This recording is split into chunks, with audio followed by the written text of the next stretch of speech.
So why I started to do content creation and decided to go back after 3. Before I started my TikTok, puro pakit lang. Nakikiuso sa nag-try din ako nagsayaw pero hindi ata para sa kasi hindi talaga ako marunong mag-memorize ng step kaya para talaga akong Then I get viral of one of my kasi may kamukha daw pero nadaan lang naman talaga sa filter. And then I realized na puro pakit na lang, puro papog. Parang naumay ako sa kakat. And then dahil doon nag-stop na ako mag-upload ng after 3 years kaka-stroll ko ng TikTok may nakita about self-improvement or Project 50. Catch niya yung attention ko kasi parang na-motivate ako ulit na balikan yung pagiging content creator. Pero this time, iba na kasi I'm giving back. Align siya sa akin kasi yun naman talaga ginagawa ko simula na nag-streamer. Kasi mahilig ako magbigay ng mga advice about heartbreak, ganyan, o kaya mga discard. So from this self-improvement, motivation, and sharing back, I can share my experience as a content creator na pwede ding makatulong sa inyo. Yung mga followers ko ngayon, magkakaroon na sila ng reason kung bakit nila ako hindi na lang basta pagpapakit o kaya pag-thirst trap na alam ko naman yun yung pinapalo.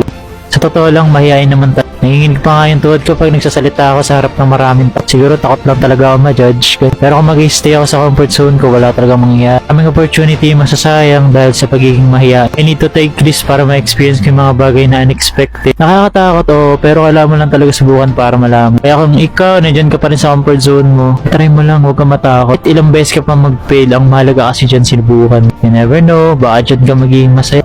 And that's day 2. See you on day 3.